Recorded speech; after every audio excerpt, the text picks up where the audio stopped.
Walk into one today, and the first thing you notice is the sound, or rather, the absence of it. A shopping mall was never quiet, not ever. It was a wall of noise, 1,000 conversations, the food court, the music from every store bleeding into the corridor, the fountain, the arcade, teenagers, strollers, the escalator's endless hum. It was the loudest ordinary place in America. And now you're standing in the middle of one, and you can hear your own breathing. The fountain is dry, with coins still at the bottom, wishes nobody collected. The skylights are filthy, and the light coming through is gray and wrong. Storefronts stand open and empty, their signs still up, their shelves still there. Somewhere down a corridor, a single light flickers, and a mannequin, missing an arm, stares at nothing. America built thousands of these places. They were our town squares, our teenage kingdoms, our Saturdays. And then, in about 20 years, we abandoned them almost completely. Today we're going to walk through the dead malls of America, what they were, what happened to them, and why standing in an empty one is one of the strangest experiences a person can have. Come with me. To understand the death, you have to understand how enormous the life was. The mall wasn't invented as a store, it was invented as a town. The architect who designed the first enclosed American shopping mall in the 1950s wasn't trying to build a retail box. He was trying to recreate the European town square in the American suburbs. A place with a center. A place to walk, to sit, to run into people. He was appalled by the car-choked, sidewalk-free suburbs going up around him, and he thought the enclosed mall could give people back a public commons. And for a few decades, that's exactly what happened. Malls became the place, not just where you bought things, where you went. If you were a teenager in the 70s, 80s, or 90s, the mall was your entire social infrastructure. You didn't need a plan. You went to the mall, and you found your friends there, because everyone was there. You walked laps for hours. You spent $4. You sat on the edge of the fountain and did absolutely nothing for an entire Saturday, and it was one of the best days of your life. And it wasn't just kids. Old men walked the corridors for exercise before opening hours. Mall walkers, in windbreakers, doing laps at 7 in the morning. Mothers with strollers. Families at the food court. The mall was, genuinely, the closest thing suburban America had to a public square. It just happened to be privately owned. And it just happened to want your money. Then came Christmas. And I want to dwell here because this is the memory that gets people. The mall at Christmas was magic. The decorations went up, and the whole place transformed. Garlands the size of trees, a Santa set up in the center court with a line stretching down the corridor, that specific smell of pretzels and pine, and music, always music, and the crowd so thick you moved at a shuffle. You cannot recreate that feeling by clicking a button.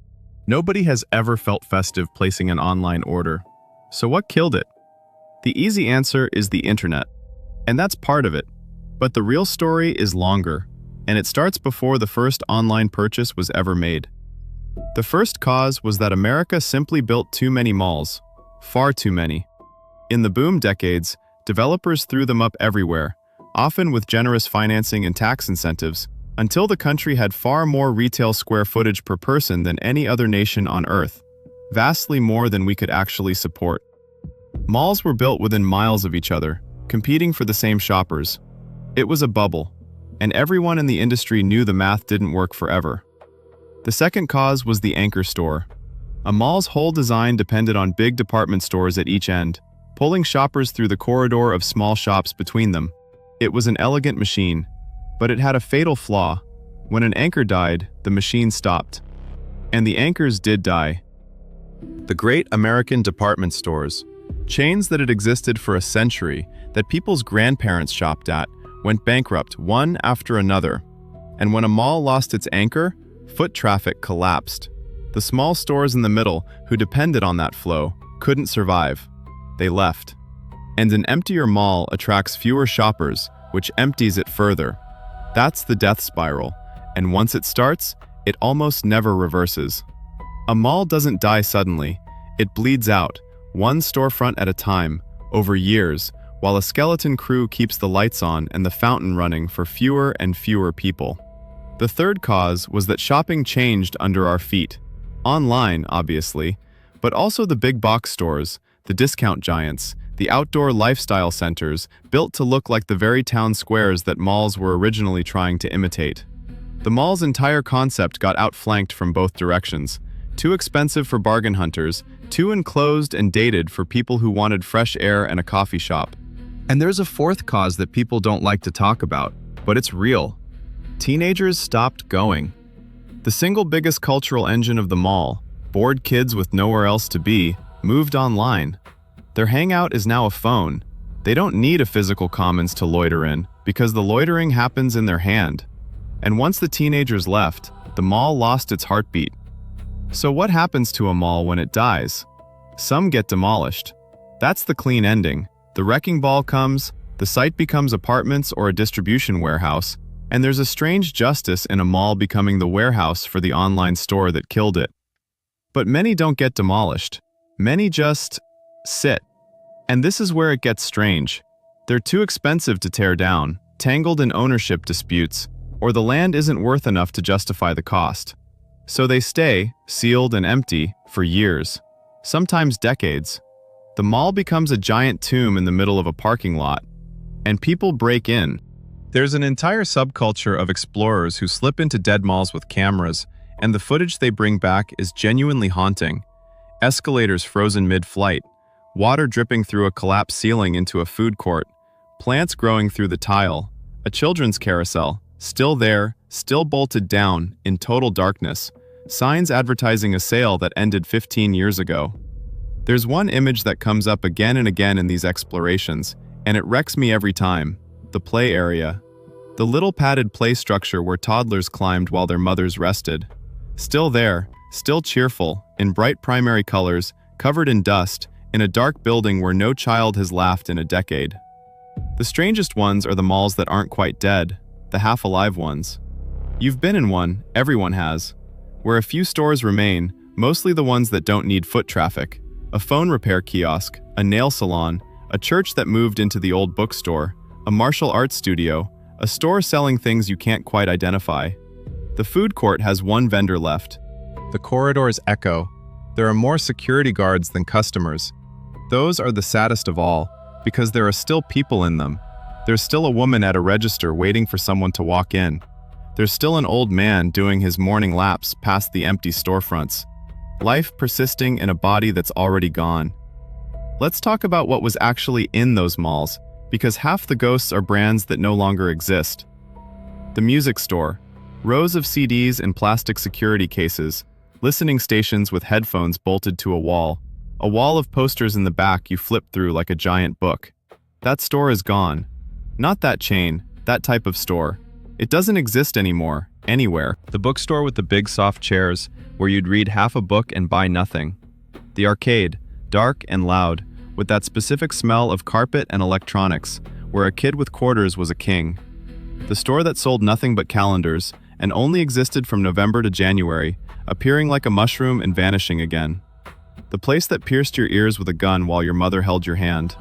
The photo booth. The massage chairs nobody ever paid for but everyone sat in. The mall pretzel, which was structurally identical to a normal pretzel, and yet somehow tasted better than any food has ever tasted since. The food court, with its tray of free samples of teriyaki chicken on a toothpick, offered by a teenager who had clearly given up on life.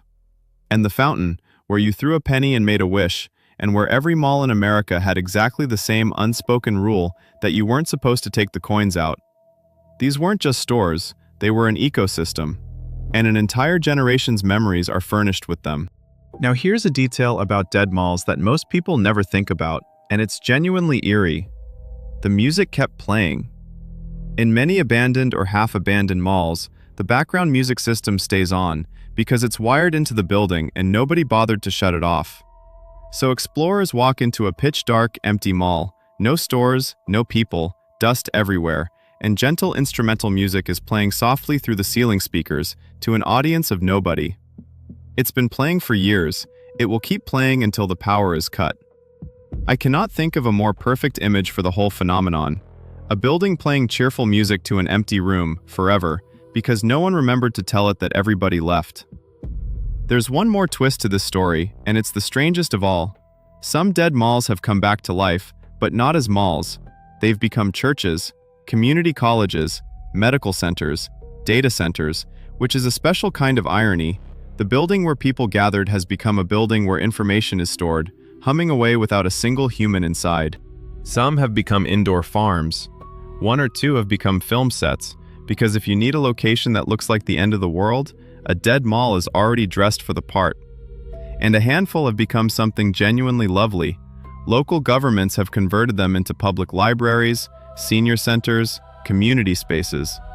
Which is to say, after the retail died, some of these buildings finally became what that original architect wanted them to be in the first place, a public commons, just without the shopping. 60 years to come full circle, and it took the death of the store to get there. Now here's what I find genuinely fascinating about all this, and it's the reason this is worth more than nostalgia. We didn't just lose stores, we lost the commons. That architect had a point. Suburban America was built without public gathering places. There's no plaza, no village green, no place you can go, without money, without a plan, and simply be around other human beings. The mall, a private, commercial, deeply imperfect thing, accidentally became that place. And when it died, nothing replaced it. Ask yourself honestly, where would a 14-year-old go today? Not to meet friends by arrangement, just to go and be out and see who's there. In most American suburbs, the answer is nowhere. There is nowhere. We tend to talk about dead malls as a retail story. Amazon won, malls lost, the end. But I think it's a story about the quiet disappearance of public life. The mall was flawed and commercial, and it wanted your wallet, absolutely. But under those skylights, for a few decades, people gathered. And now those buildings sit empty, and the gathering doesn't happen anywhere else. It just stopped. That's why standing in a dead mall is so unsettling. It isn't just an empty building. It's a monument to a version of American life we didn't decide to end. We just stopped showing up. So tell me about yours. What was your mall? What store did you always go to? What did the food court smell like? Where did you and your friends sit? Is it still standing, or is it a warehouse now? Put it in the comments, the name, the town, the memory. I read every one. And if your old mall is still open, go this weekend. Walk a lap, buy a pretzel. Some of these places are on borrowed time, and there is going to come a day when you'd give a lot to walk through those doors one more time. Until next time, take care of yourselves.